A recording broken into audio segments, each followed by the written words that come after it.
leña hoy esta leña, como llovió en la mañana, está un poco complicado para encender el fuego. Ya encendí porque como llovió en la mañana, está demasiado húmedo, mojado. ¿Para qué?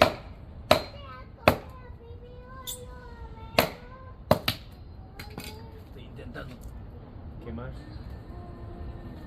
aquí el fuego. Llevo como media hora